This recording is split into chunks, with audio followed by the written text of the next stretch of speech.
Wonderful. All right. So moving on to our next speaker is Tom Steele.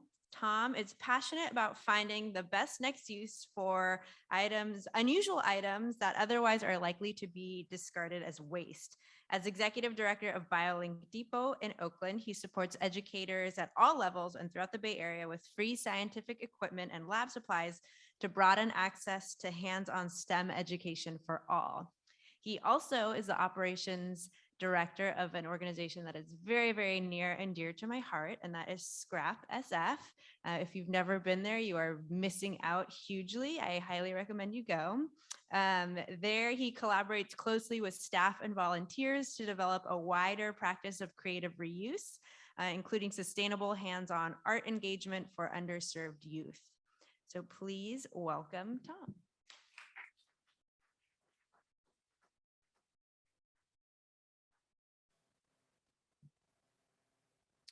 Hi, everyone.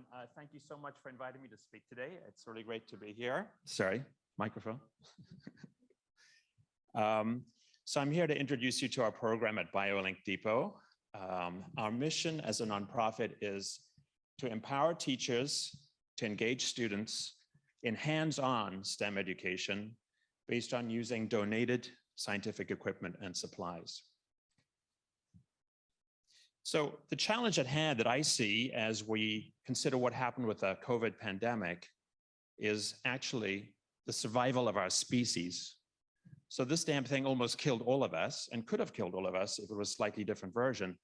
So a key problem that we see in the world today is that most students lack access to scientific education that motivates them to be interested in science, to learn science, and to become scientists.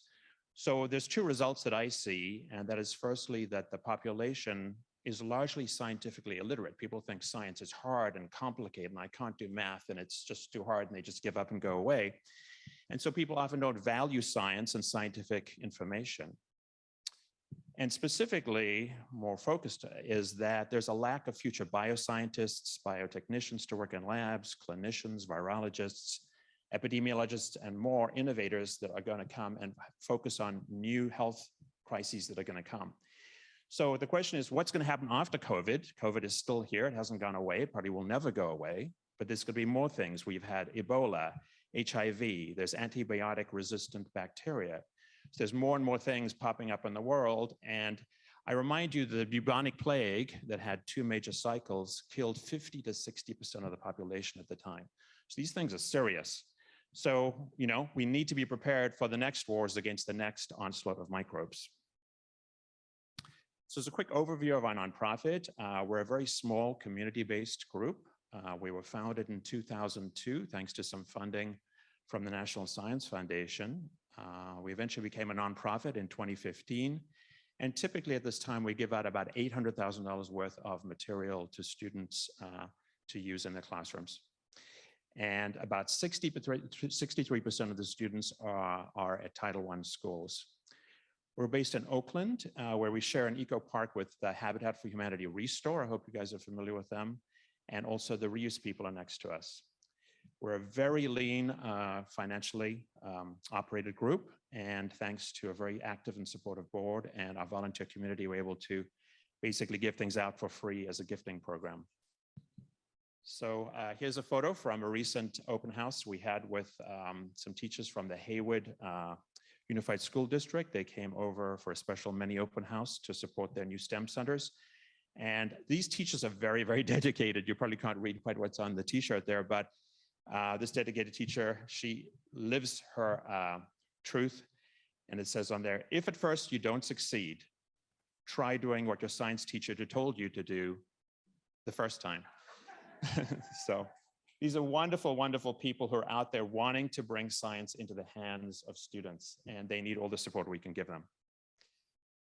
So the key motivation for our program is that we believe that hands-on science education is vitally important, because that's how kids get enthusiastic about science. They have to play in the lab with test tubes. They have to dissect frogs. They have to, like, you know, figure out what pH is and, you know, make volcanoes and have fun things. And then they understand how vitally important and interesting science is. At the same time, many schools and colleges are woefully under-resourced here in the Bay Area. It's unbelievable how poorly resourced many schools are. And in contrast to that, we have corporations and research institutes all over that have plenty of excess items that just don't work for them anymore, or they upgraded their equipment, or the thing doesn't work with the other thing anymore, or the drug didn't work out, and they don't know what to do with those things. So our operating model is pretty simple. We solicit equipment and supplies from donors all over. We collect, sort, and store those at our warehouse, and then we give them out at no cost to educators at all levels. So middle and high schools mostly, as well as community colleges, state universities, even students from UC Berkeley come over to get things that they're missing for their research. And the primary distribution model that we have is to give things out through open houses. That's the most time efficient way to do it. And so we do those about 6 times a year. And we largely serve the greater Bay Area, but it reaches out into the Central Valley. There's many, many deserving schools out there that have very little resources. There was a group that came by about a year ago that they wanted to set up a new STEM center at their school. They had nothing. The school had given them a room. They came over and got a table from us, a real lab table. They were so excited. It was unbelievable that they got something that they could start the science program. So we really want to support these very enthusiastic youngsters who want to teach science to kids. We also do offer pre-appointments to educators if they want to come by for an individual shopping expedition. So here are just some photos from some recent, the photo on the left is someone who came to an open house. I love to see how enthusiastic people are to shop for free and get things for their labs. And then some other teachers and educators who came by for individual appointments where they get all kinds of pipette tips and Petri dishes, test tubes, all kinds of different things, including some equipment. So a key thing to make this program work is that we believe that donations are a win-win for the donor. And so those who donate stuff into us, we believe there's 5 things that are wonderful for them. And that is they directly support STEM education locally. They also meet the sustainability goals in terms of reducing their environmental impact. And also it's very critical for them. Lab space is very, very expensive. So they kind of have things piled up that are taking up room when they need to be running their experiments. So it frees up their lab space and storage in their back areas. And also, it costs money to throw things away. So they avoid costly waste disposal fees by having to throw things out. And then lastly, since we're a 501c3, we can offer them a potential for a tax deduction by the donation receipt we provide. So it actually turns out in the end, it may be much more cost effective for an organization to donate to us and claim book value and take that as a tax write-off than to try to figure out some way to sell it at 10 cents on the dollar or to try to dispose of it. So the call to action for all of you here today is please do your part to help our human species survive, get the word out about our program. And so the 3 things we need, obviously, are material donations from biotech and any kind of science-based company. We need volunteers to help organize the materials in our warehouse. And also we need funding so we can pay our landlord the rent and pay our insurance and things like that. So we believe BioLink Depot is a place where teachers come first, and we very much believe that there should be hands-on STEM education for students all over, including here in the Bay Area where there's lots of underserved schools. So I close here with the contact information for anyone who'd like to reach out and be able to support us in some way. That's it. Thank you.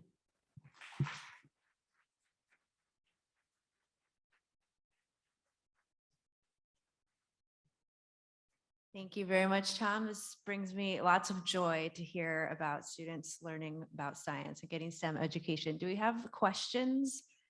How about right over here? Do you provide donations to homeschoolers? We actually do, yes. Yes, correct, yes.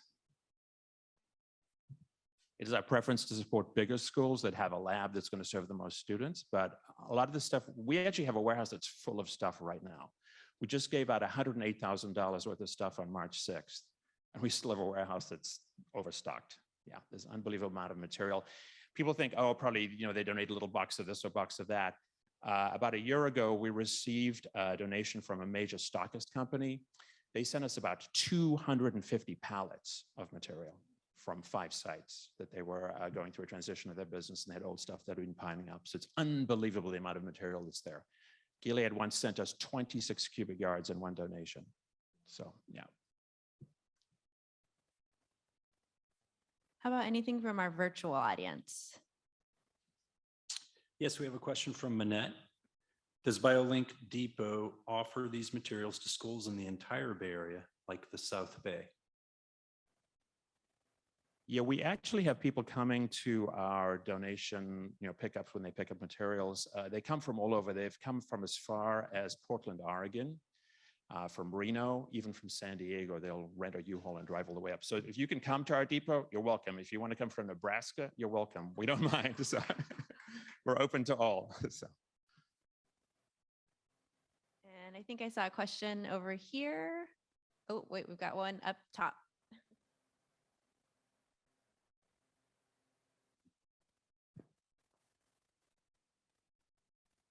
I just wondered, do you have a pickup service or it's only drop off? Good question. If you want to offer me a very, very fancy microscope, I'll come by in my Prius and pick it up from you if you don't live too far away. We don't have our own truck. We do partner with some groups sometimes. By and large, the donors are biotech companies that have a lot of money, and we're able to persuade them because of the tax deduction, please drop it off. So we're kind of like Goodwill. We don't like to make that analogy, but most of our donors kindly drop off the materials at our site. But in occasional circumstances, one of our board members or one of our volunteers can pick up. I have a friend in the South Bay. She stores stuff in her garage when people donate down there, and I go by and pick it up myself. But yeah. Great. And maybe come down towards the front. We've got, how about one more question?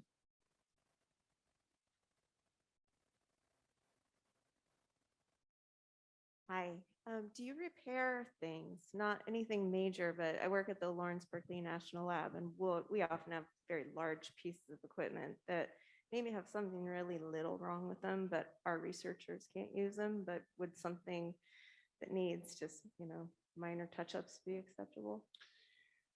We don't have a good way to do major repairs at this time, but we've just engaged with 2 different people who are able to help with that. So it's up for discussion.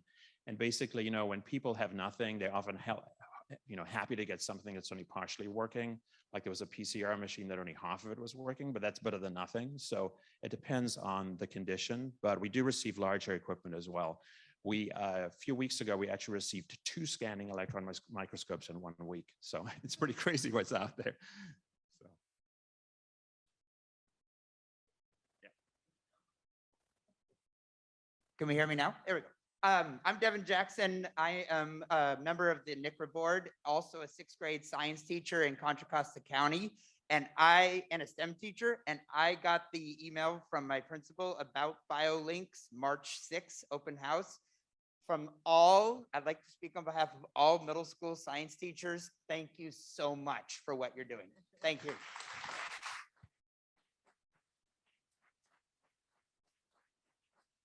Thank you so much, Tom. Yes, bringing joy to students all over. Thank you.